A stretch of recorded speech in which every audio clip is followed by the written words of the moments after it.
itu buat orang yang man amila sholihan min dzakarin aw unsa wa huwa mu'min. Orang yang berbuat baik itu orang yang memang melakukan amalan soleh dengan apa kondisi dirinya laki atau perempuan, yang penting dia beriman. Kata Allah, kalau dia bisa seperti itu, aku janjikan kehidupan yang lebih baik yang akan datang. Jadi tidak ada pada sebuah kebaikan yang digugurkan itu mendatangkan keburukan, tidak ada. Nah, makanya kalau ada orang bilang aku sudah berbuat baik, tapi kenapa malah efeknya buruk ya? Wallahu a'lam bishawab. Coba dikritisi lah.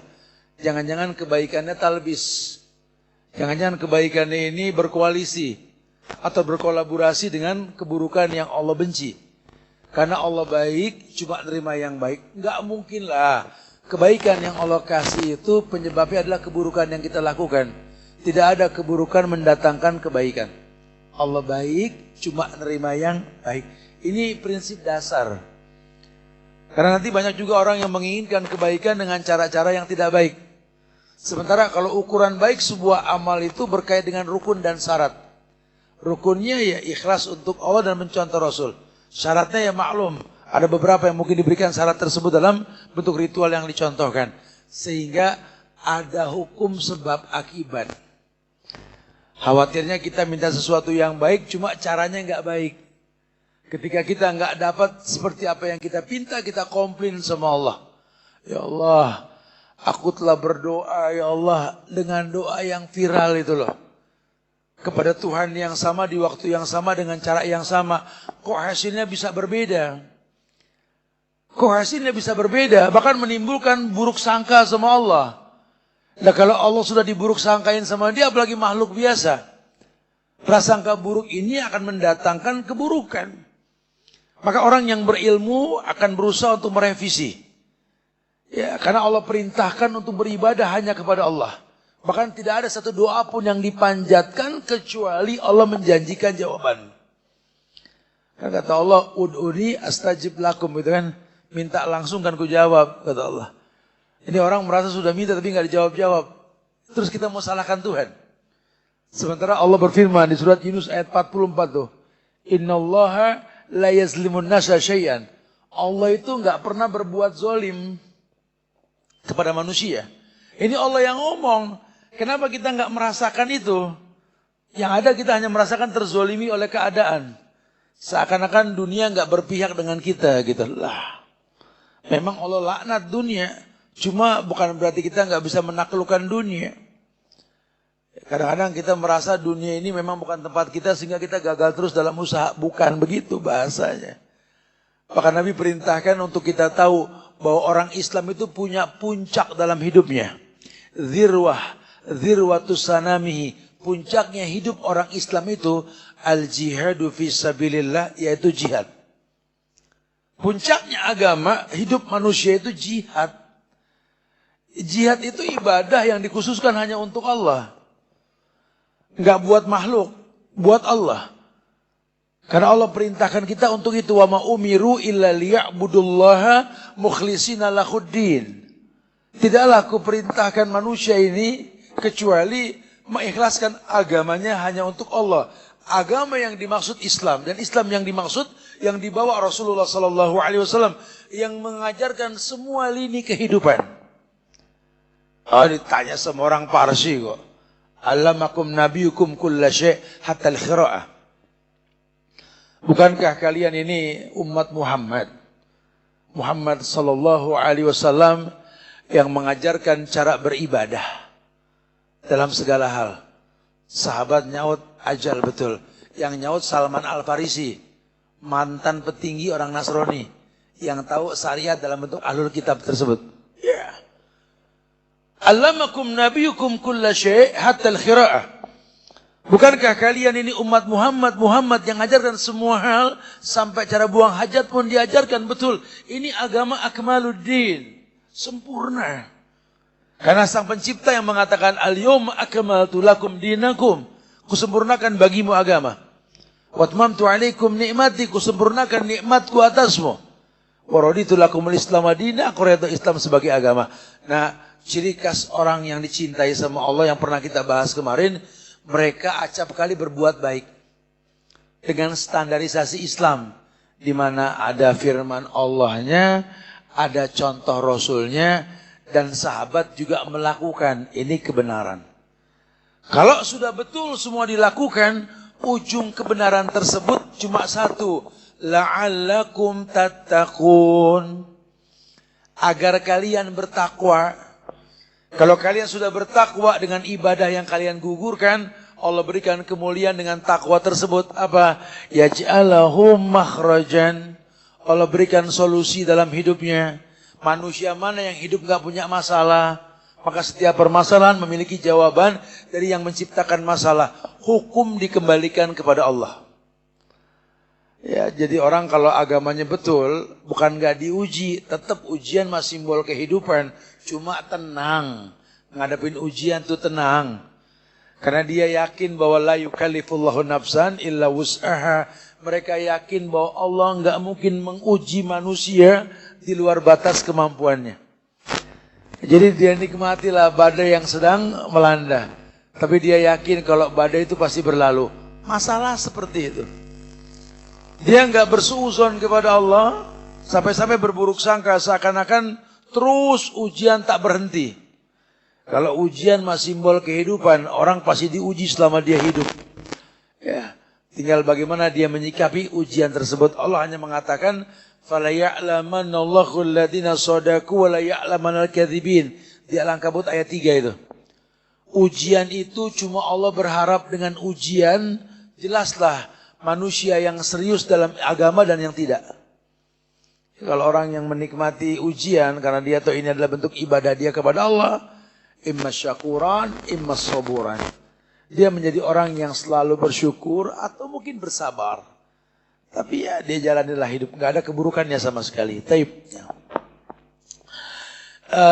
Contoh perbuatan baik yang Allah abadikan dalam Quran itu di surat Al-Baqarah ayat 195. Allah mengatakan, wa anfiqu fi sabilillah wa la tulqu bi aydikum ila tahlukah wa ahsinu innallaha yuhibbul muhsinin.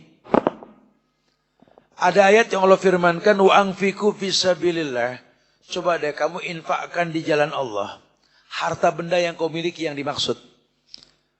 Orang kalau dia tahu yang dia punya cuma titipan, yang nitipin nyuruh dibagiin, gak bakal pedit, gak bakal pelit, gak bakal koret. Yang nitipin ngomong, anfiku, tolong infakkan, fisabilillah, di jalan Allah. Ya udahlah, namanya kita dititipin, yang nitipin ngomong, tinggal jalanin doang. Kata Allah, wala tulku biaidikum ila tahluka. Dan janganlah kamu menjatuhkan dirimu sendiri ke dalam kebinasaan. Apa bentuk kebinasaannya? Ketika kita enggak nurut sama Allah untuk menginfakkan yang kita miliki. Makanya Nabi mengatakan, as-shadaqatu tudiul bala. Orang pasti kena bala. Kalau pengen terhindar dari bala, bersedekahlah. As-shadaqatu tudiul bala. Sedekah itu tolak bala. Dan memang tidak ada kemiskinan karena sedekah. Ma'anfaqtu min syai'in fahuwa yukhlifuh.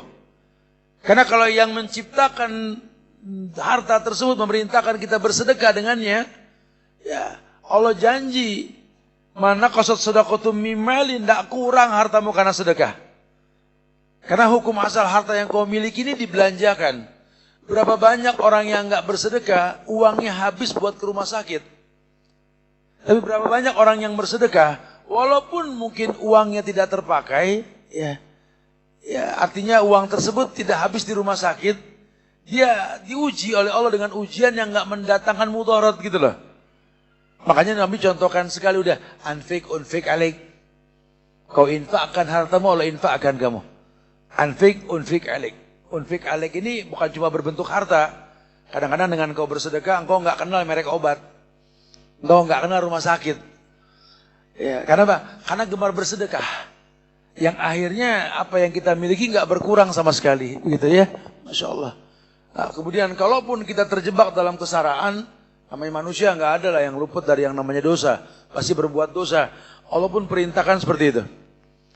Wasari'u ila magfiratin min rabbikum wa jannatin arduha samawati uiddat lil muttaqin alladzina yunfikuna fis sarai wad dharra wal kaziminal ghaiz wal afina 'anil nas wallahu yuhibbul muhsinin.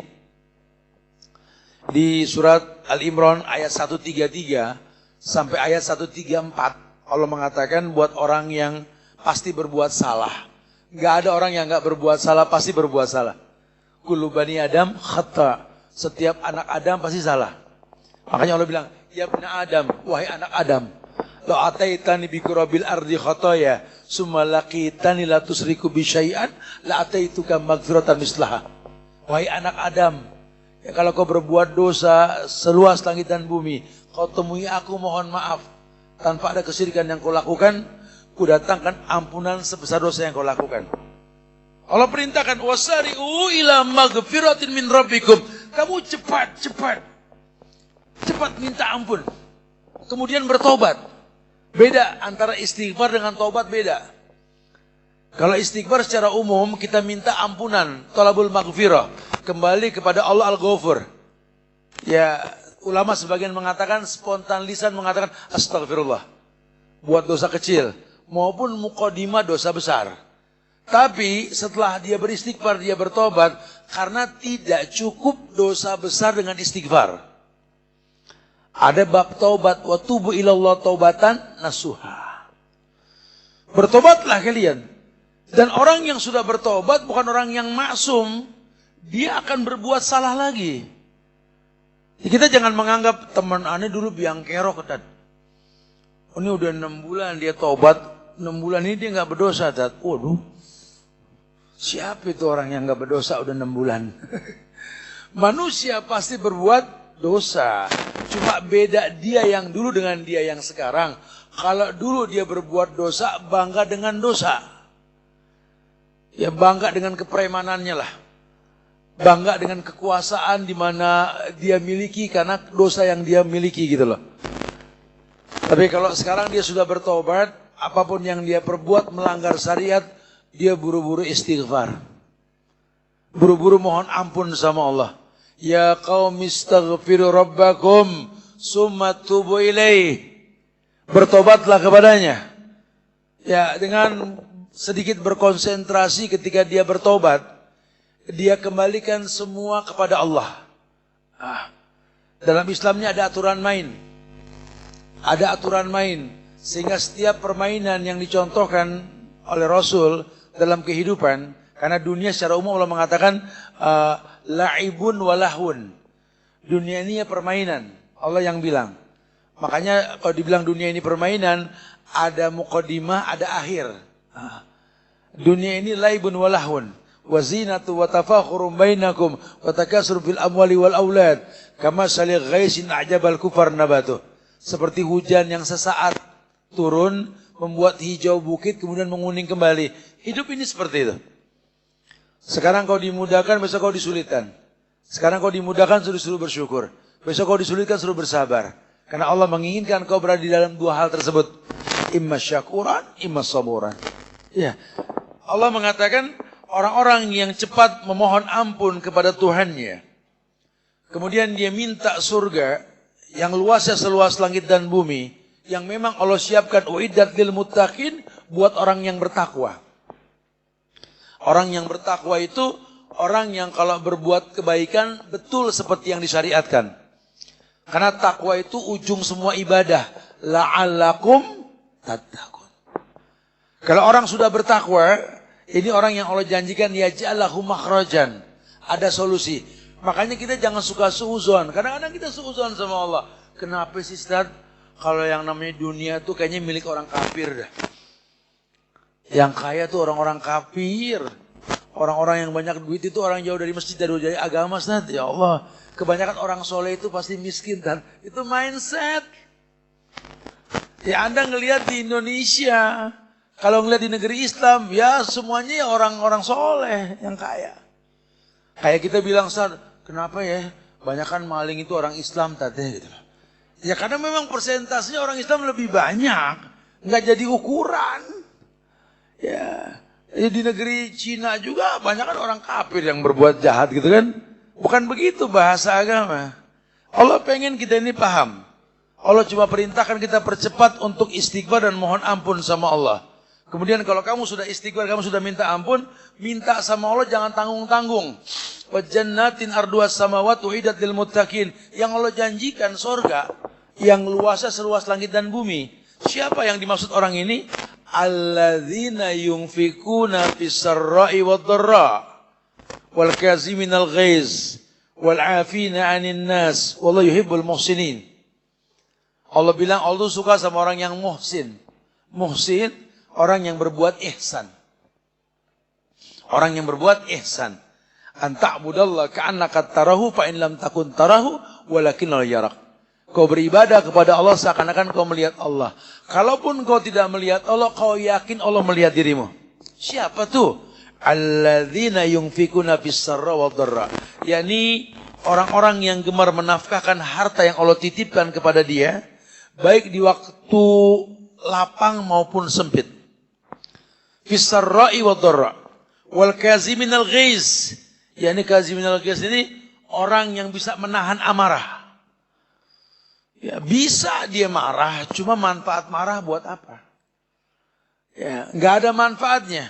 Para sahabat jihad saja nggak marah posisinya, nggak nafsu. Nah kita disuruh begitu, wal kaziminal ghaiz. Ya, hari gini kan Masya Allah, kalau kita sudah pakai bahasa sosial media begini. Wow, hari gini banyak pecundang-pecundang milenial yang menghujat dalam kondisi mengghosting dirinya gitu loh. Ya, senang mengumpat, mencaci maki via tulisan. Orangnya nggak kelihatan. Kita itu di zaman yang seperti itu. Dulu zaman kita masih anak-anak tahun 80-an, kita diingetin orang tua kita, Han jangan keluar tuh ada 4 orang mau mukulin situ. Baru 4 mah 5 kita ladenin. Dulu begitu, musuhnya jelas. Kalau anak sekarang pucat, pertak. Lu ngapain? Ada yang mau mukulin aneh be. Di mana? Ini di WA. Di WA. Musuhnya remeng. Tapi itu kenyataannya kan. Dan banyak yang seperti itu. Kayak kajian-kajian selama ini. Ya. Betapa banyak orang yang mengikuti kajian online itu cuma buat cari celah untuk meng-up diri. Baik memuji maupun menghina. Ya, sehingga tanpa tabayun kepada guru yang dia dengar ceramahnya, dia simpulkan sendiri. Banyak kasus yang seperti itu. Ya, di mana nanti dia mengkritisi, berharap orang menyimpulkan gitulah. Kayak lagi viral dari kemarin itu ceramah tentang berandai-andai. Ya, kita adakan kajian itu, andai aku bisa memilih takdir. Andai aku bisa memilih takdir, andai Ustadz kan nggak boleh berandai-andai. Dengerin dulu tuh ceramah bawel ya. Nabi juga mengatakan lau kuntu muttakhidan min ahlil ardi khalilan.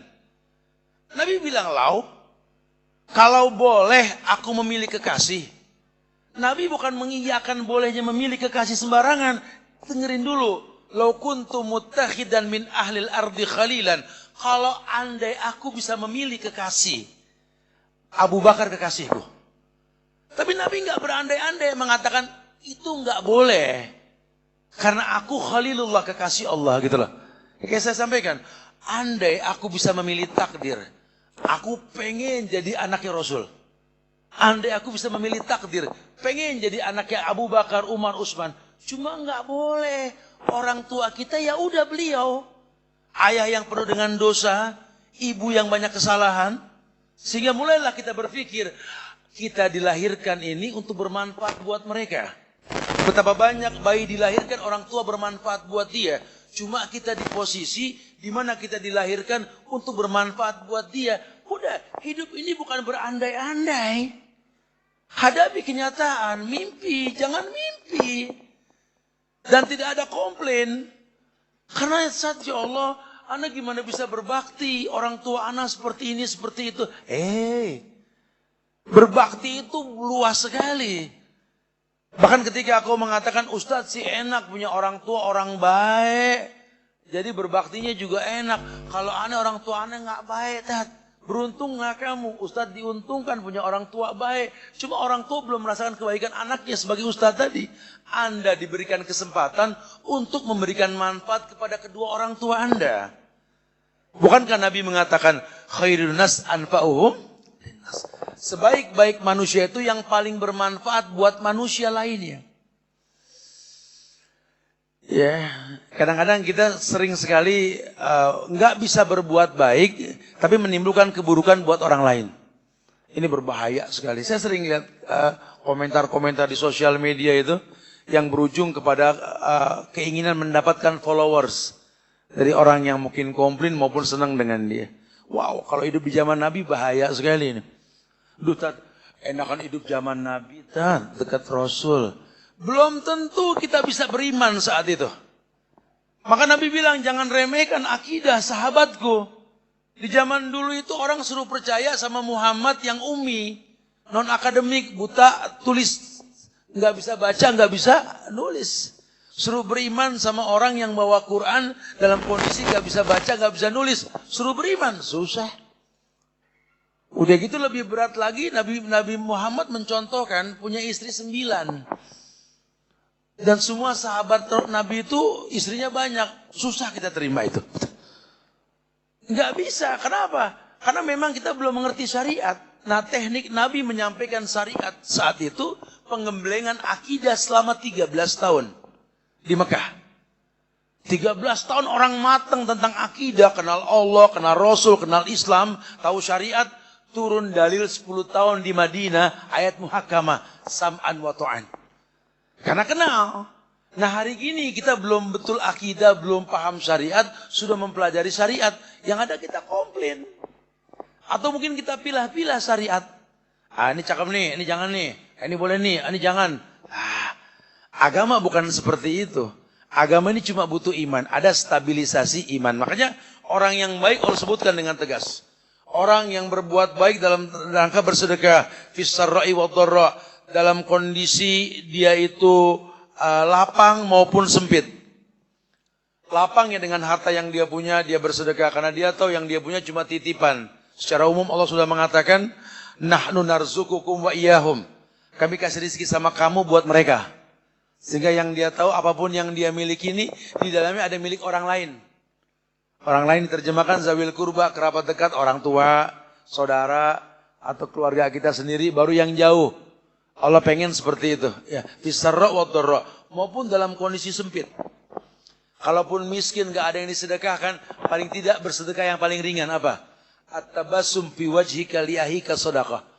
Ya, mungkin dia miskin gak punya harta yang dia sedekahin, tapi senyumnya merekah.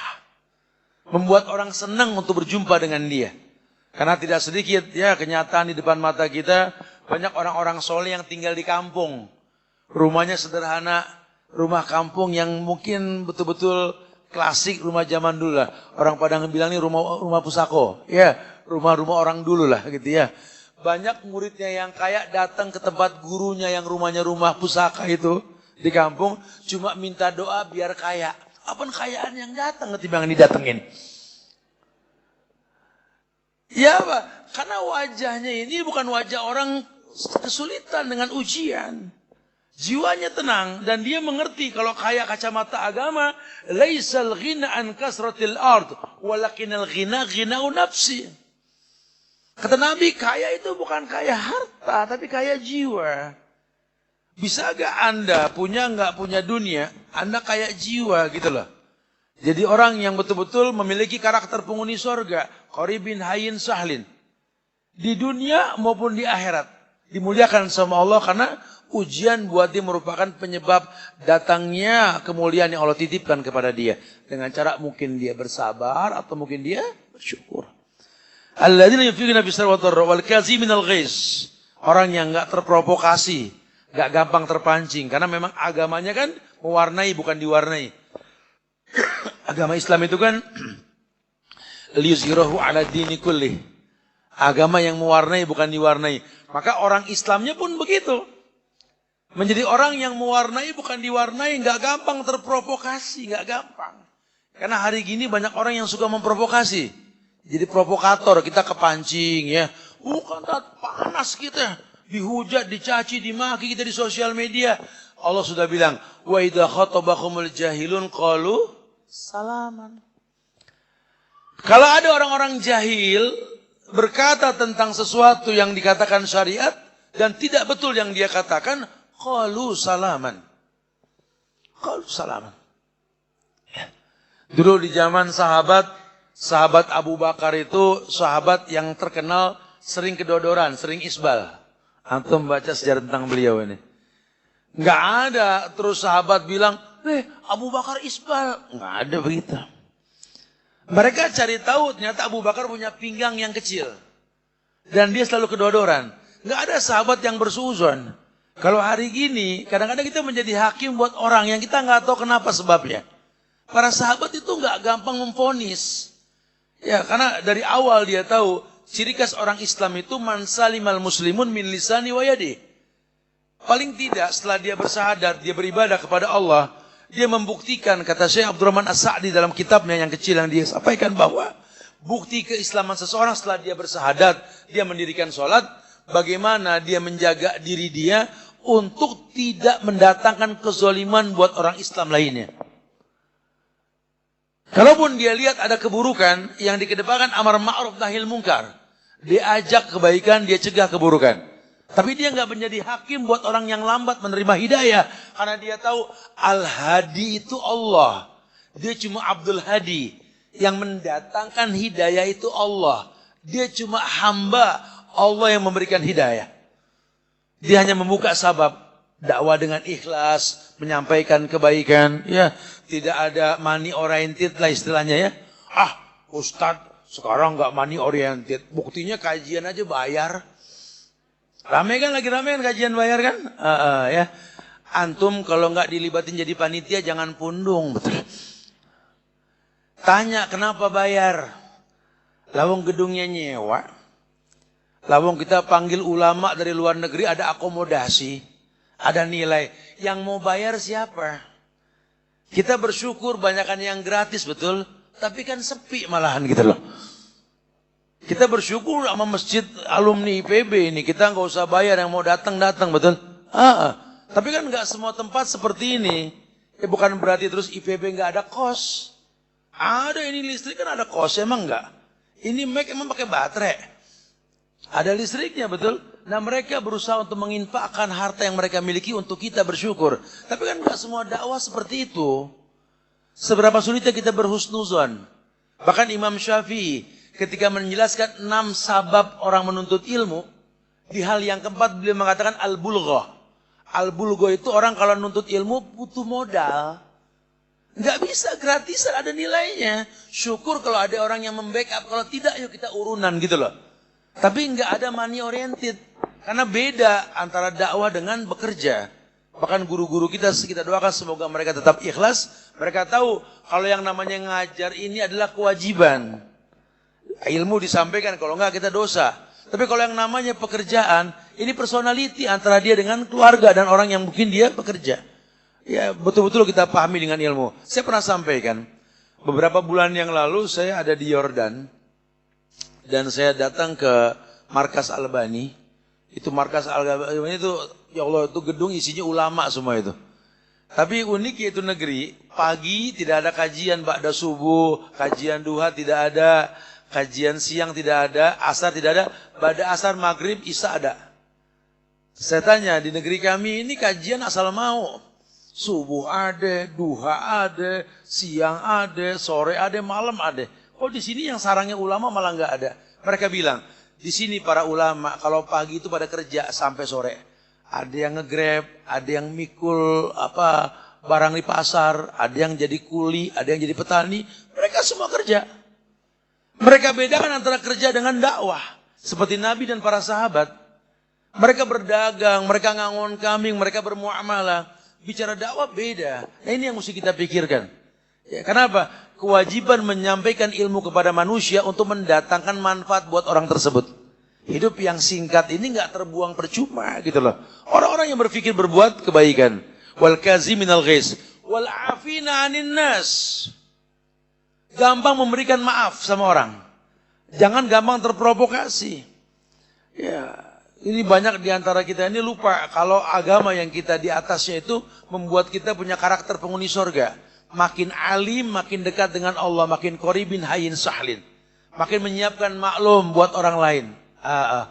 Jangan gampang terpancing. Jadi kadang-kadang kita kalau kajian online kayak begini kita berharap ada komentar yang bisa tektokan kita dengan komentar-komentar tersebut.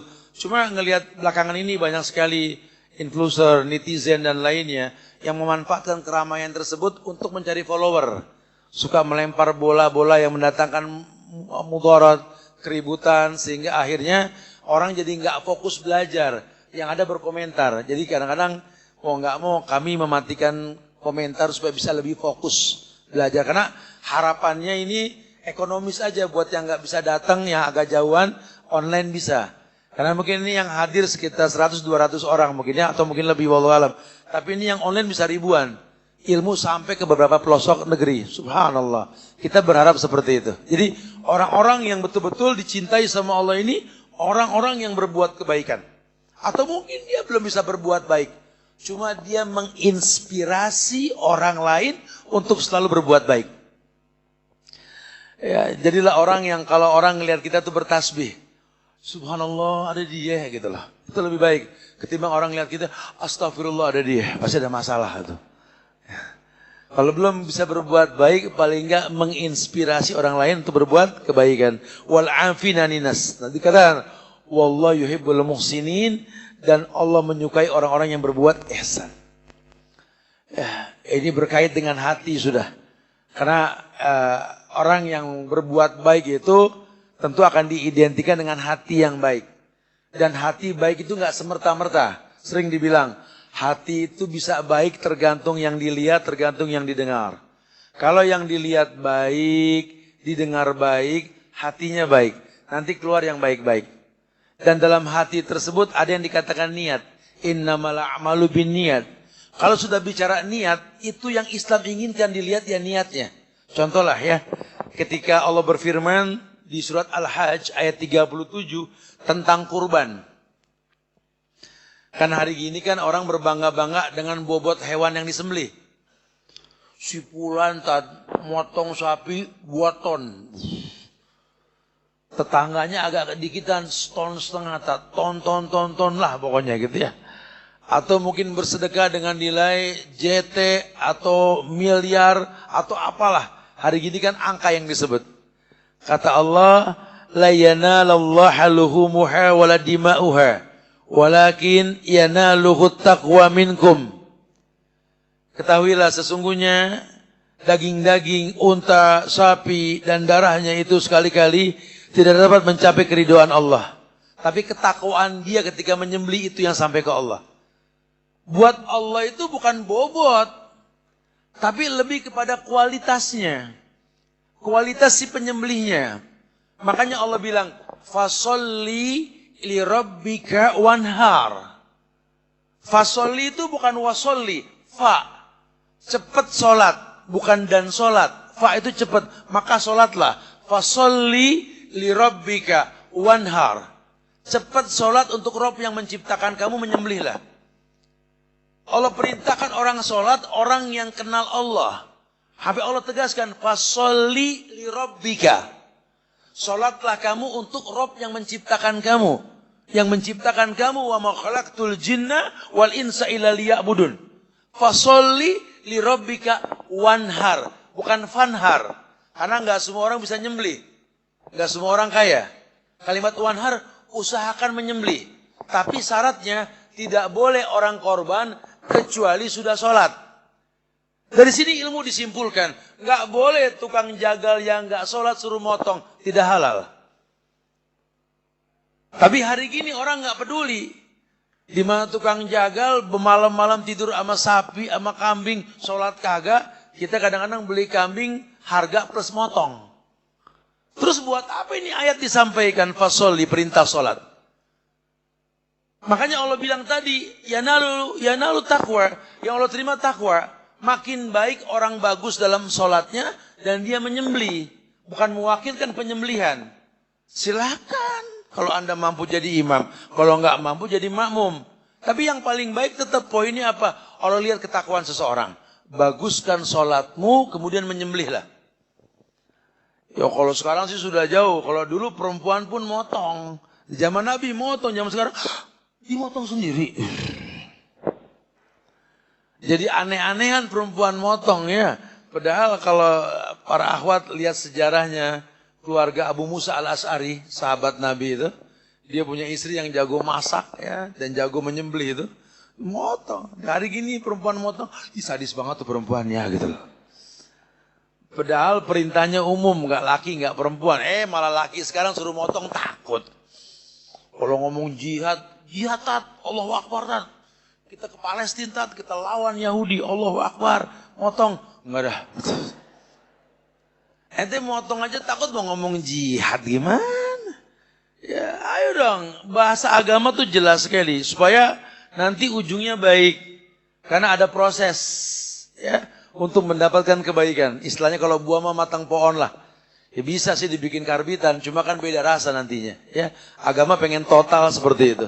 Jadi Allah pengen ketakwaannya yang Allah nilai. Dan takwa itu ya tergantung iman. Iman manusia berbeda. Ya, kondisinya berbeda. Nanti ada stabilisasi iman. Kalau tadi kajian kita di Clove di Jalan Pangrango sini, kita bahas tiap bulan sebelum kemarin ada di sana. Di kafe-kafe itu kajian tentang stabilisasi iman. Saya sengaja sambungin kalau dari situ kemarin ini. Wah, di sini tinggal kita bahas tentang karakteristik orang yang dicintai sama Allah dengan iman yang stabil, tentunya seperti itu. Ya, taib. Jadi jelas ya, wabasyiril muhsinin. Kalau begitu, berikan kabar kepada orang yang berbuat ihsan. Ya, setelah Allah jelaskan bahwa tentang bagaimana berbuat baik seperti yang dicontohkan seperti itu, gitulah. Taib. Kemudian Allah menginginkan manusia membaguskan hubungan dengan Allah. Hubungan yang bagus itu adalah hubungan hamba dengan Rabb yang menciptakannya. Maka ketika seorang hamba berkata, Rabbi Allah, dia ini kenal Allah yang menciptakan dirinya dengan proses. Ya, jadi kalau kata Rabbi Allah itu bukan cuma lipsting bahasa bibir mengatakan Tuhanku Allah, bukan. Ya, karena setiap pagi kita pun mengatakan dalam zikir pagi petang kita, raditu billahi robba. Aku ridha Allah sebagai Rob. Kenapa ridha? Karena nggak ada yang mesti dikomplain dalam hidup. Ya, hadza min fadli Rabbi. Semua dari keutamaan Allah. Nggak ada keburukan dalam takdir. Dan Tuhan sudah mengatakan, inni haramtu zulma ala nafsi. Waja'altu muharraman bainakum. Sesungguhnya aku mengharamkan kezoliman dalam diriku. Dan kuharamkan kezoliman ada di antara kalian. Maka kita ridho dengan Allah, ridho. Nah, ketika kita ridho dan kita pertahankan keridoan itu sampai nanti datangnya kematian, bukankah ayat yang memanggil orang hidup untuk kematian apa? Ya ayyatuhan nafsul mutmainnah. Irji'i ila rabbiki radiyatan mardiyah. Kembalilah kalian ke Rabb yang menciptakan kalian radiyah, mardiyah. Kalian ridho dengan kematian. Karena nanti banyak orang Islam yang nggak mau mati, punya penyakit wahan, hubbud dunya wa karahiyatul maut. Terlalu cinta dunia, takut mati. Sementara di zaman Nabi, orang Islam itu mati itu dinanti. Dia nggak tahu kapan diwafatkan sama Allah. Ada 3 hal yang kita nggak bisa tahu kapan. Cuma Allah yang maha tahu. Berkaitan dengan rezeki, maut, jodoh. Kita nggak bisa tahu ini kapan. Ini hak Allah sudah. Cuma kita diperintahkan sebelum 3 hal ini datang, baguskan iman. Rezeki, ente bagusin iman dah. Kita nggak tahu rezeki nih, yang ada suruh berusaha aja sama Allah. Tapi kalau iman Anda bagus, rezeki datang, manfaat ke banyak orang. Maut juga begitu. Udah pokoknya bagusin iman. Ya, ada di posisi yang tepat, banyakin ibadah karena kita nggak tahu kapan meninggal. Dan dilala iman kita bagus, wafat kematian mendatangi kita, kita husnul khotimah. Jodoh juga sama. Ya, jangan dicari-cari, jangan dikejar-kejar. Udah saatnya datang mah insya Allah. Ya udah nggak akan pernah nyambung, caranya cuma Allah yang maha tahu. Ya, kita serahkan ke Allah. Yang penting prinsipnya laki-laki soleh buat perempuan soleha, perempuan soleha buat laki-laki yang soleh. Kita serahkan ke Allah. Kalau orang yang beriman tentang Allah tahu Ada saat di mana itu akan datang, cuma mungkin kondisi dia yang dia tekankan. Bisa gak seketika itu datang stabil iman yang dia miliki? Ya, Allah akan berikan yang terbaik insya Allah. Makanya gak banyak komplain sama Allah. Kemudian dijelaskan bahwa orang-orang yang berbuat baik kepada Allah itu adalah orang-orang yang berada di atas syariat. Kapan dikatakan baik seseorang? Kalau kebaikan itu seperti yang Allah inginkan. Contoh tadi secara umum dikatakan, wa ma khalaqtul jinna wal insa illa liya'budun. Kita tahulah hukum asal Allah ciptakan kita nih untuk beribadah. Maka orang yang baik itu orang yang konsisten di atas fitrah dirinya untuk beribadah. Ya, kalau tidak rugi. Innal insana lafi khusrin illa alladziina amanu wa amilus sholihat. Karena hukum asalnya manusia rugi, enggak ngerti hidupnya untuk apa. Yang enggak rugi itu orang yang beriman, beramal soleh. Dia orang yang beriman, menstabilkan iman dan dia beribadah. Orang-orang yang mengikuti syariat. Di surat Ali Imran ayat 31. Ali Imran ayat 31. Allah berfirman, sifatnya amr ini ayat perintah. Qul katakan ya Muhammad, in kuntum tuhibbunallah fattabi'uni yuhibbukumullah wa yaghfir lakum dzunubakum wallahu ghafurur rahim. Ada ayat di mana ayat ini menjelaskan tentang ittiba di atas syariat, mengikuti syariat. Perintah dan perintah dalam agama ini disikapi wajib. Kullu amrin fil Islam wajib. Setiap perintah kata ulama dalam agama kita disikapi dengan kewajiban. Ayat itu mengatakan, in kuntum tuhibbunallah. Karena semua orang pasti bilang cinta sama Allah. Allah bilang, kalau kalian bilang cinta sama Allah, Allah cuma butuh bukti. Buktinya apa? Fattabi'uni. Katakan ya Muhammad, ikuti aku. Anda boleh bilang sayang, cinta sama Allah. Segala puji milik Allah. Cuma udah nyontoh Nabi belum? Karena hari gini dukun pun bilang alhamdulillah. Hari gini orang maksiat berhasil pun alhamdulillahnya nggak ada polisi pas gue nyolong tuh gitu loh. Tetap memuji Tuhan dalam kemaksiatan yang dia gugurkan. Ya banyak orang-orang nih astagfirullah. Kadang orang menjual diri lipstiknya sudah alhamdulillah. Alhamdulillah nih di malam banyak yang nyewa gitu loh. La ilaha illa anta subhanaka inni kuntu minaz zalimin. Bahkan orang berbuat bid'ah pun pakai alhamdulillah. Alhamdulillah malam ini kita bisa mengadakan perayaan bid'ah, alhamdulillah, betul kan? Dan semoga dengan ritual bid'ah ini Allah berikan keberkahan buat desa kita, amin. Hari gini kan begitu, betul? Banyak orang nih yang lupa. Kata alhamdulillah nih buat apa sebenarnya? Makanya dikatakan in kuntum tuhibbunallah fattabi'uni. Kalau kamu nanti mengatasnamakan cinta kepada Allah, ya tidak ada cinta kecuali mengikuti aku kata Nabi. Karena ana khataman nabiyyin, aku penutup para nabi dan rasul. Yang beda aku dengan rasul sebelumnya, kalau rasul sebelumnya diutus per kaum. Kalau aku diutus rahmatan lil alamin. Yang 14 abad yang lalu Islam kubawa manfaatnya sampai kiamat nanti. La tabdila li kalimatillah. Tidak ada perubahan lagi dalam kalimat-kalimat Allah. Maka tugas kita mempelajari Islam yang dibawa Nabi dulu. Ya, bukan Islam made in manusia. Karena hari gini orang membuat Islam baru untuk kepentingan diri dan golongan.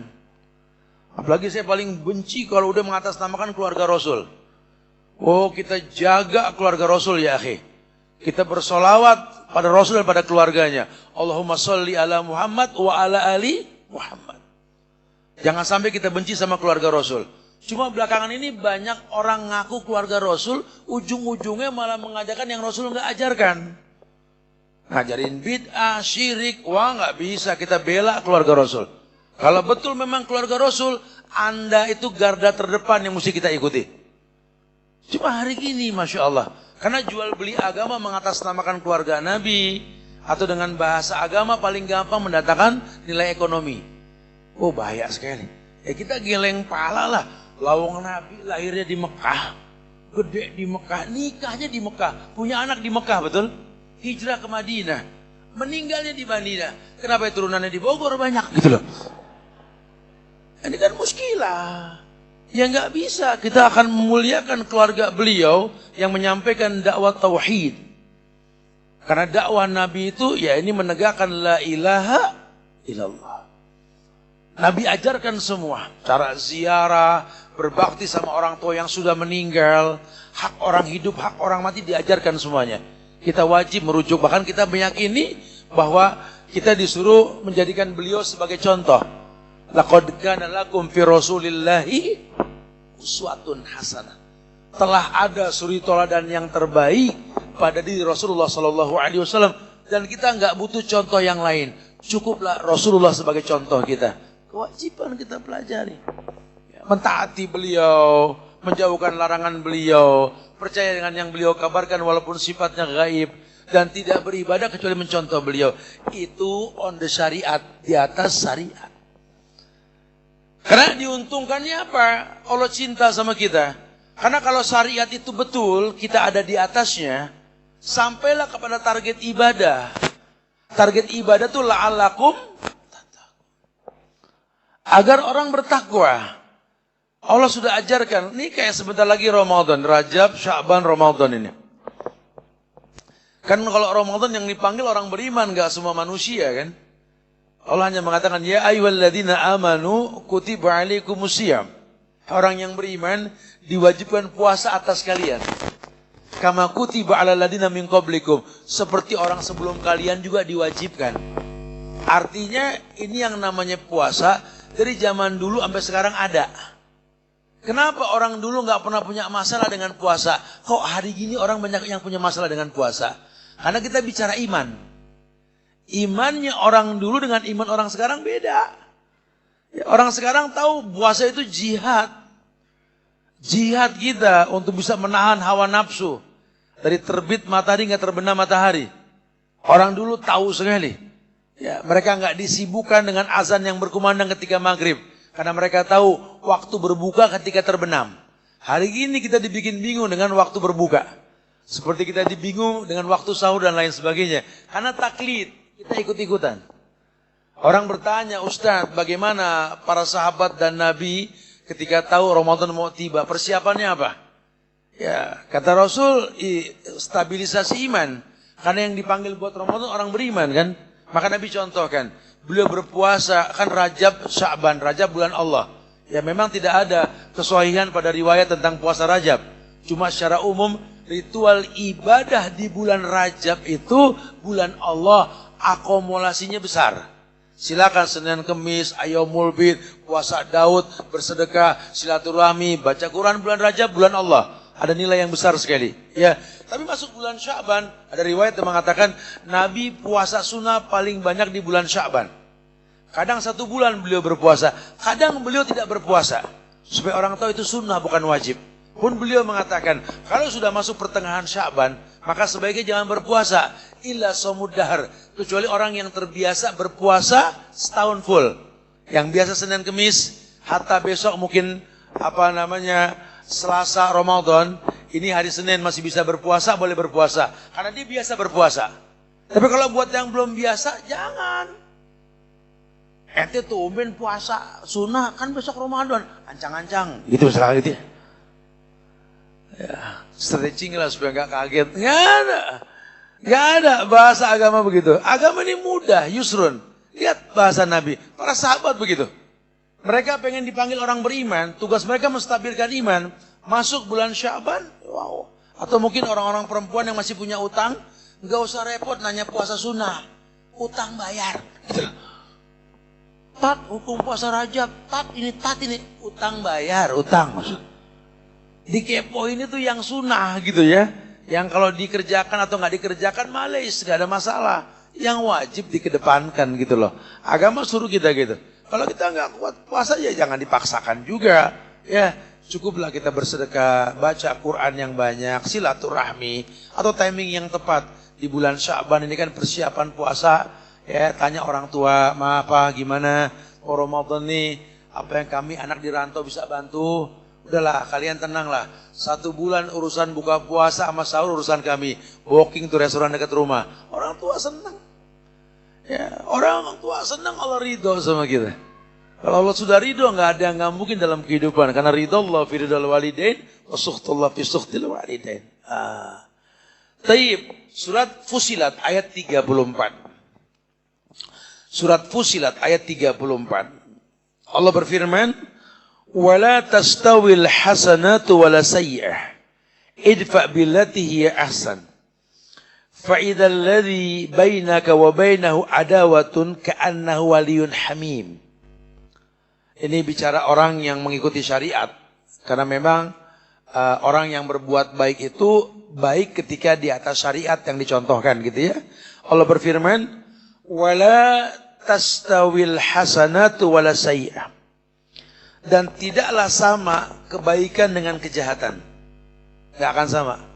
Baik dengan jahat. Ya, karena ada muqaddimah dan niat. Idfa' billati hiya ahsan. Tolaklah kejahatan itu dengan cara yang lebih baik. Jadi kalau ada orang pengen berbuat buruk, bisa gak Anda berbuat baik sama dia sehingga dia meninggalkan kejahatan? Dulu orang-orang dulu sering banyak cerita tuh. Ketika maling ketangkep bukan dipukulin. Karena nggak ada hukuman maling ditangkap dipukulin dalam Islam, nggak ada. Ya, mencuri itu hukumannya potong tangan. Atau mengembalikan apa yang dia curi. Hari gini orang mencuri bahkan sampai ada yang dibakar, betul? Padahal belum tentu dia pencuri. Ketika dia dikatakan pencuri, ya dalam kondisi dia ketangkap nggak jadi mencuri. Barang curiannya pun ada, nggak sempat hilang. Tapi karena amukan massa dibakar. Hari gini kan begitu. Justru dulu orang kalau ada orang pencuri dan memang dia nggak sampai mencuri, ya nggak sampai merugikan karena barangnya ada, banyak ulama mencontohkan memberikan nafkah lebih buat dia. Sampai nangis tuh pencurinya. Kamu kenapa nyolong? Karena nggak ada makanan di rumah, kirimin makanan. Kirimin makanan. Ya, cukupkan ini orang miskin. Sampai dia malu. Ya ternyata orang Islam baik kalau kita ada keterbukaan gitulah. Ya tapi hari gini nggak sampai.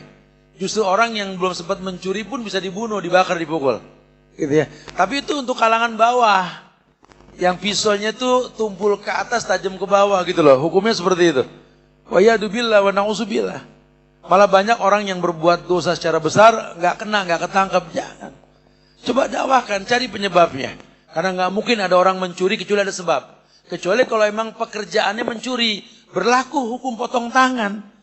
Emang ini orang kerjaannya nyolong. Dia kaya karena mencuri. Nah, ini lain hal, nanti potong tangan bahasanya. Nggak ada bunuh buat orang yang mencuri, nggak ada. Ya bahkan dalam agama kita ini kalau orang yang nggak sholat, dosanya lebih berat daripada mencuri. Hari gini yang nggak sholat nggak ada hukuman. Padahal dosanya lebih besar ketimbang orang mencuri. Jadi sudah tumpang tindih permasalahan. Makanya banyak orang yang nggak di atas syariat. Akhirnya kebaikan nggak datang sama kita. Wa yadubillah wa na'udzubillah. Ini banyak terjadi di negeri kita. Dikatakan tidak akan sama yang namanya kebaikan dengan keburukan. Kalau bisa, idfa' billati hiya ahsan. Balaslah kejahatan dengan kebaikan. Fa idzal ladzi bainaka wa bainahu adawah ka'annahu waliyyun hamim. Bahkan kalau bisa, kalau ada orang-orang di antara kamu dan dia permusuhan, kalau bisa ketika kita bertemu, seakan-akan kita ini teman akrab. Kita boleh kesel sama tuh orang. Tapi kalau ketemu baiklah. Karena boleh jadi nanti dengan kebaikan yang kita pertontonkan, dia nggak jahat lagi sama kita. Ya, jadi Islam ini agama yang Masya Allah. Selalu mencontohkan kebaikan. Ya, Islam nggak mengajarkan kekerasan. Karena agama ini kelemah lembutan. An-dina yusrun. Yasiru wala tu'asiru, basiru wala tunafiru. Manusia ini jangan dipersulit. Diberikan kemudahan seperti apa yang dicontohkan. Karena kalau tidak, manusia ini akan selalu melakukan kebaikan menurut pendapat dan dirinya masing-masing. Nah, Islam nggak pengen begitu. Ada orang yang, apa sih kalau di surat Al-Baqarah 165 itu, bicara menuhankan sesuatu yang melebihi Allah yang dia ibadahi. Di Al-Baqarah 165 Allah mengatakan, wa minan nasi mayattakhidhu min dunillahi angdadan yuhibbunahum kahubbillah walladzina amanu asyaddu hubban lillah. Ya, ayat ini sering disampaikan oleh para guru-guru kita di mana Allah berfirman, Ada sebagian manusia, wa minan nas, bukan orang beriman, manusia secara umum. Wa minan nas mayattakhidhu min dunillahi angdadan. Ada sebagian manusia yang mengambil tuhan-tuhan lain selain Allah. Yuhibbunahum kahubbillah. Dia mencintainya seperti dia mencintai Allah. Allah bilang, walladzina amanu asyaddu hubban lillah. Tapi kalau orang beriman enggak masuk kategori manusia seperti itu. Walladzina amanu asyaddu hubban lillah. Cintanya kepada Allah enggak pernah terkalahkan dengan yang lain. Manusia bisa menjadi masbuk karena ada kewajiban untuk urusan dunia. Tapi kalau orang beriman, sepenting apapun dunia memanggil dia, ketika Allah kumandangkan muazin mengazankan panggilan, hayya 'alas shalah, dia tinggalkan semuanya. Ada yang lebih wajib, sang pemberi rezeki memanggil dia. Dia cuma nyari rezeki, minta sama Allah Ar-Razzaq yang ngasih rezeki. Sekarang yang ngasih rezeki manggil dia. Oh, dia tinggalkan semua. Dia tinggalkan semua. Ya. Yang dia tahu bagaimana berbuat baik. Karena kalau rezeki, Allah sudah pastiin. Tiap orang punya rezeki. Tapi diterima tidaknya amal belum tentu. Saya sempat ngomong sama pedagang-pedagang di sekarang kan ada replikanya Gua Hiro tuh. Ya. Ada museum Hiro, Gua Hiro itu. Kalau kita datang agak pagian, jangan heran kalau pedagang situ yang jual coklat, jual korma itu, ngelihat orang turun dari bis mau ke miniatur Gua Hiro itu, berbondong-bondong. Bedanya orang Arab sama orang kita nih yang Anda lihat gitu ya. Kalau orang Arab tuh ngelihat berbondong-bondong orang, otaknya langsung, apa yang saya bisa kasih ke mereka. Tuh keluar itu yang namanya minuman, makanan, majanan ya akhi, balas, silakan ambil, halal. Kalau kita kan lihat orang bergerombol, nah aku jual apa nih, gitu kan. Nah. Ini diperhatikan, saya tanya sama mereka, antum belum buka toko loh, belum dapat untung. Oh kalau itu urusan Tuhan katanya, urusan Allah kalau untung. Cuma pahala ini kan urusan kita yang nyari katanya. Subhanallah. Bicara untung urusan Allah lah. Betul itu perkataan Hasan Al-Basri. Bagaimana hidupku tidak tenang, sementara rezekiku telah ditentukan, kematianku telah pasti. Apa yang mesti kupikirkan dengan rezeki dan kematian? Tugas aku cuma mencari kebaikan sebagai pahala yang kubawa menghadap Tuhan. Jadi keyakinan mereka untuk berpikir bagaimana mendatangkan manfaat lebih dikedepankan ketimbang mengambil manfaat. Dan ternyata itu yang Nabi ajarkan. Khairun nas anfa'uhum linnas. Sebaik-baik manusia yang paling bermanfaat buat manusia lainnya. Jadi yang dia pikirkan bagaimana bermanfaat bukan mengambil manfaat. Islam memperbolehkan kita mengambil manfaat. Pendidikan mental itu penting. Al-muhafazatu ala salafis salih wal jadidil aslah itu penting. Pelajari orang dulu untuk kebaikan yang akan datang itu bagus, ambil manfaat. Tapi mendatangkan manfaat lebih mulia. Bahasa Nabi, al-yadul ulya khairun min yadis sufla. Bahwa tangan di atas itu lebih baik daripada tangan yang di bawah. Kenapa? Karena kita sedang berlomba dengan pukat harimau menjaring pahala sebanyak mungkin. Tekor kita ketemu Allah. Modal apa kita? Sholat bisa kita ukur tuh makninah kita. Sedekah kita hari ini berapa kita tahu lah. Hubungan kita sama orang tua bagaimana? Ya Allah, ketemu Allah tekor. Nangis kita kalau dengar imam baca di hari Jumat tuh. Wujuhu yawma idzin khasi'ah, amilatun nasibah, tasla naran hamiyah, tusqa min ainin aniyah, laisa lahum ta'amun illa min dhari', la yusminu wal yughni min ju'. Oh, merinding nih ayat. Di akhirat nanti ada wajah-wajah yang tertunduk malu. Amilatun nasibah, beramal soleh, cuma dimusnahkan sama Allah. Allahu Akbar. Ayo, kita pelajari syariat dengan cara yang betul, supaya on the track lah. Paling tidak sampai ke tujuan dengan cara yang betul. Ya, baik. Kita lanjutkan dengan tanya jawab. Ada yang mau ditanyakan silakan. Akhirul da'wana anil hamdulillahirabbil alamin. Tayyib. Nah.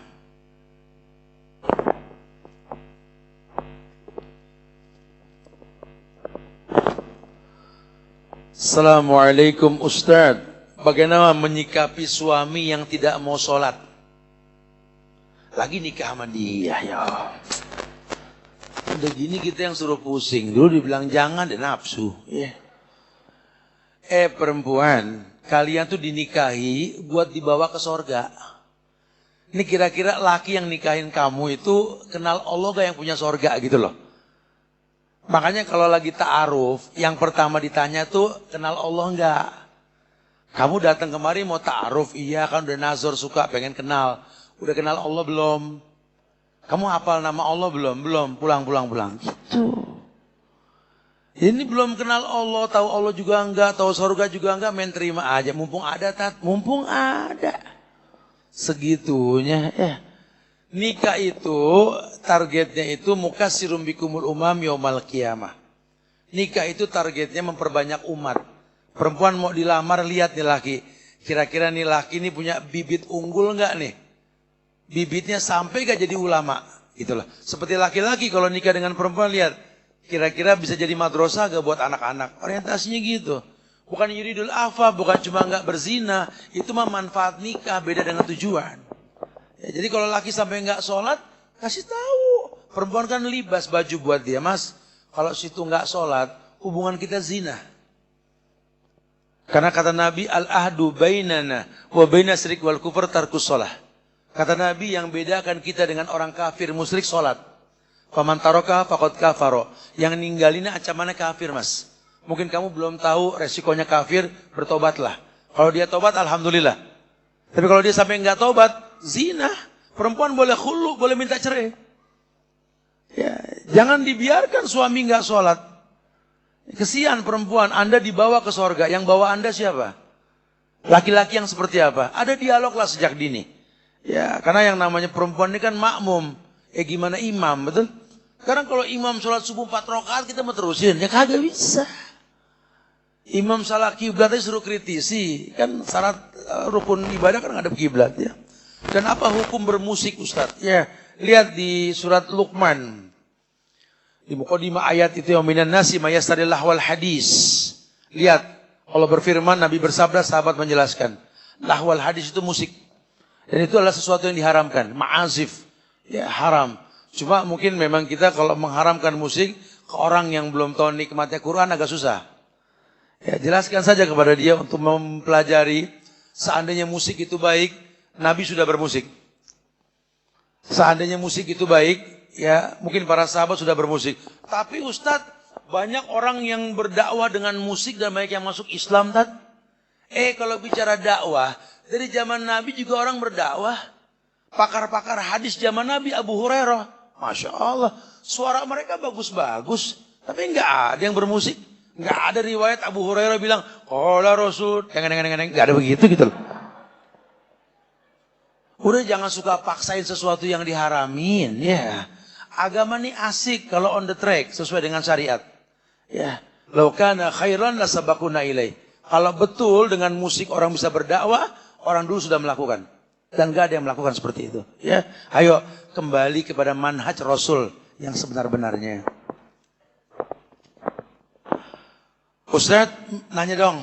Saya pernah dengar katanya kalau teman dekat di dunia bisa jadi musuh di akhirat. Mohon penjelasannya. Iya, al-akhilla. Al-akhilla. Teman-teman yang dekat dengan kita. Ya, dikatakan almar'u ala dini khalili. Orang tergantung agama temannya. Kalau temannya baik, ya agamanya akan sama-sama baik. Tapi kalau temannya nggak baik, lihat teman akrab yang dimaksud. Ya makanya jangan sembarangan milih teman nih. Teman macam-macam. Ada teman yang memang qarib, teman karib, teman akrab. Kita kalau pengen lihat agama kita 5 tahun yang akan datang, lihat teman kita sekarang siapa. Nah, teman yang dimaksud orang yang bisa mendatangkan ilmu. Yang dikatakan oleh para sahabat radhiyallahu anhum itu bahwa teman yang dekat ini seperti guru-guru kita. Makanya Nabi itu nggak pernah bilang guru sama sahabatnya. Selalu pakai bahasa sahabat, berteman. Dan teman yang terbaik yang para sahabat miliki Rasul. Walakin sahibukum hadza khalilullah. Tetapi sahabat kalian kekasih Allah. Gitu ya. Jadi seperti itu betul. Ya. Bahwa kalau kita berteman dengan orang yang nggak baik, ya di akhirat akan bermusuhan kita. Kelihatannya akrab di dunia dengan keburukan yang sama, di akhirat saling menyalahkan nanti kita. Ini si surat ini panjang banget ya. Assalamualaikum Ustaz. Semoga Allah baik insyaAllah. Izin meminta nasihat dan solusinya Ustaz. Saya akhwat bekerja di lingkungan yang jauh dari agama. Ingin resign namun ana baru 1 bulan bekerja. Tidak enak yang membuat ana tidak nyaman. Karena ana di komen dan disuruh memakai baju kantoran. Yang jangan syar'i pakai himar. Jika saya resign, saya sedang butuh uang karena ada kewajiban termasuk mengurusi orang tua. Mohon nasihatnya Ustaz. Satu lagi Ustaz, afwan. Jika saya terus memakai pakaian syar'i tidak mendengarkan komentar itu, apakah saya termasuk tidak taat aturan? La ta'ata li makhlukin fi ma'syiatil khaliq. Tidak boleh taat kepada makhluk untuk maksiat kepada Allah Al-Khaliq. Ini muskilah di negeri kita yang mayoritas muslim, orang Islam gak bisa menegakkan syariat. Ini yang mesti dibela ini. Ini perempuan baik, dia gak nyaman dengan baju yang gak syar'i. Apa hubungannya talent dia dalam bekerja dengan pakaian dia? Kadang-kadang negara kafir malah mengerti ini. Dia gak membutuhkan penampilan dan gaya hidup yang dia butuhkan, jujur tidaknya orang bekerja. Di negeri kita ini aneh sekali. Karena banyak orang yang berstatuskan muslim atau di negeri Islam ini yang kadang-kadang udah a priori dengan penampilan Islam seseorang. Karena kejahilan. Hari gini ngeliat perempuan pakai kerudung panjang dibilang bininya teroris. Yang betul itu kerudung penyelam gitu loh. Yang masuk ke dalam kerah ketat, masuk ke dalam celana. Celana ketat, baju ketat, kerahnya pun ketat, jilbabnya pun masuk. Suruh pakai pelampung, cari terumbu karang gitu loh. Hari gini ya Allah ya, ini kalau dilaporkan tutup nih perusahaan. Enggak usah takut, kita punya pemerintah yang membela penampilan yang syar'i. Ya, jangan sampai nurut dengan peraturan yang seperti ini gitu loh. Ya, tapi kalau memang kita mau resign, ada tahapan lah. Paling enggak buka usaha. Yakinlah bahwa qarna fi buyutikunna, rumah lebih baik buat perempuan. Ya, bisnis online lah. Buka usaha di rumah, lebih baik buat perempuan. Rezeki urusan Allah. Karena kita pengen dapat rezeki dengan cara yang haram, Allah baik cuma nerima yang baik.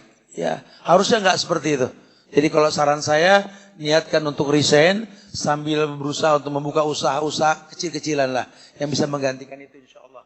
Atau kamu banyak ngobrol sama teman-teman di majelis taklim, mungkin ada yang bisa mensupport nanti untuk Anda bisa resign tentunya ya.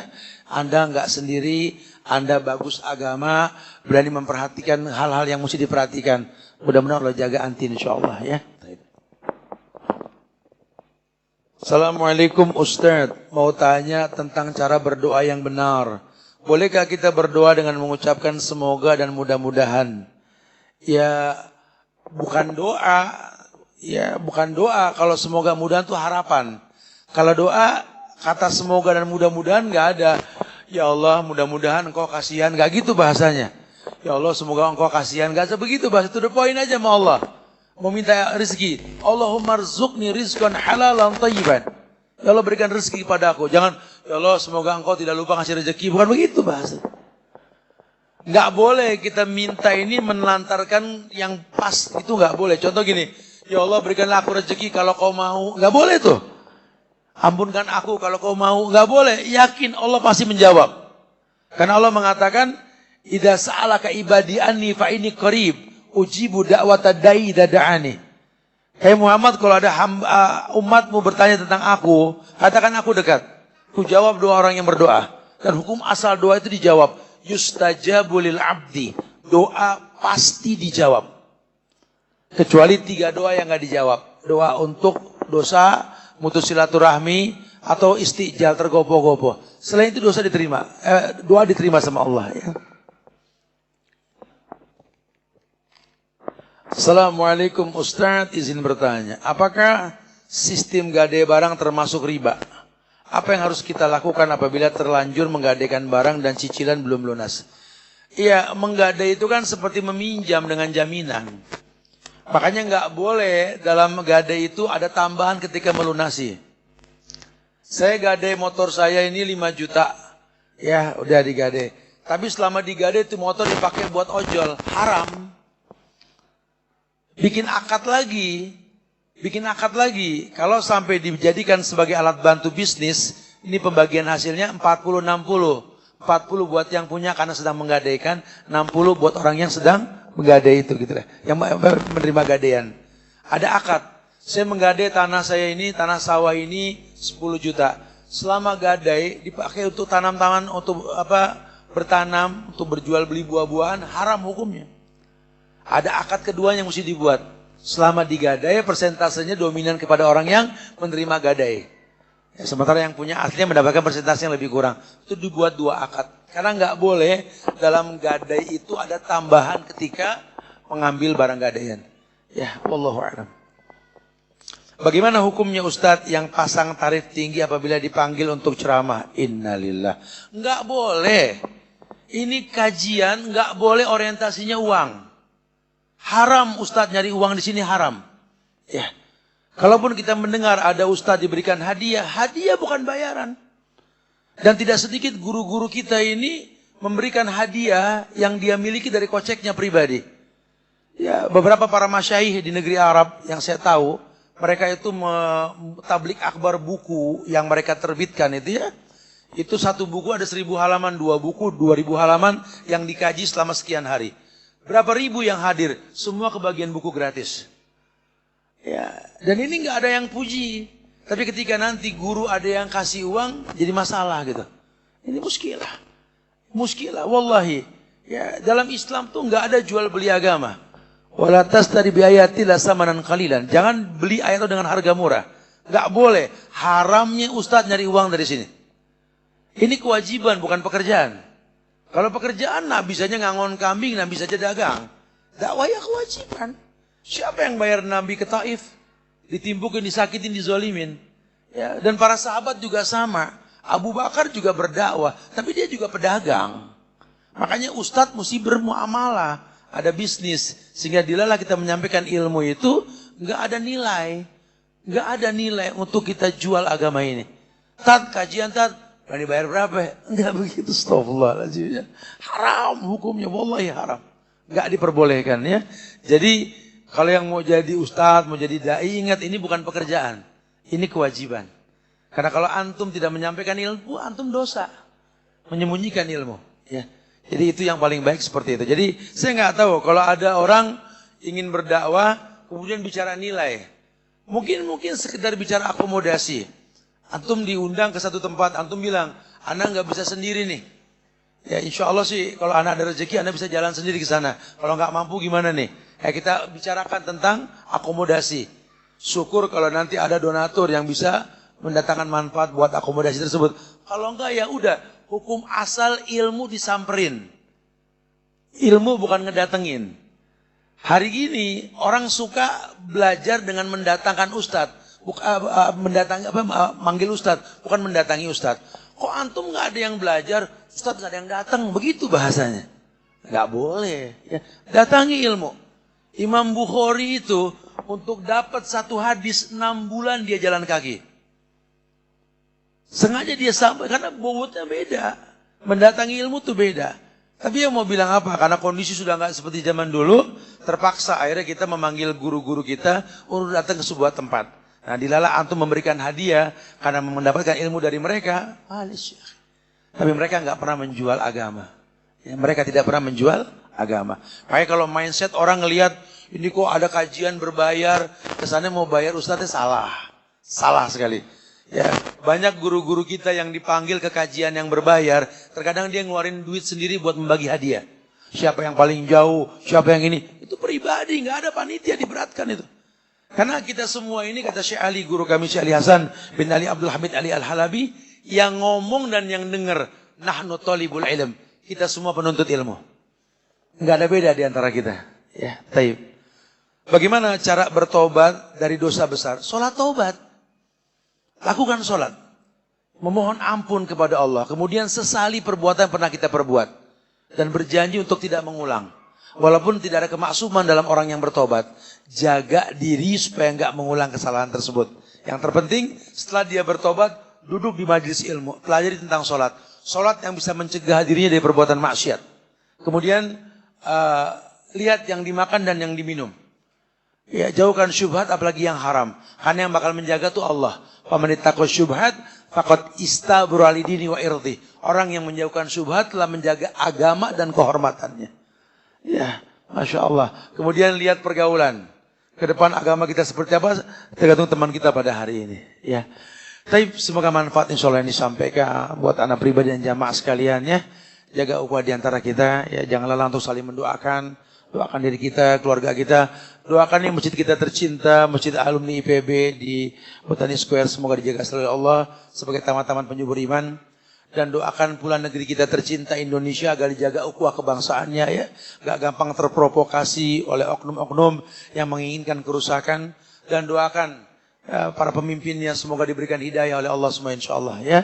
Taib jamaah. Kita tutup dengan kafaratul majlis. Subhanakallahumma bihamdika asyhadu an la ilaha illa anta astaghfiruka wa atubu ilaik. Assalamualaikum warahmatullahi wabarakatuh.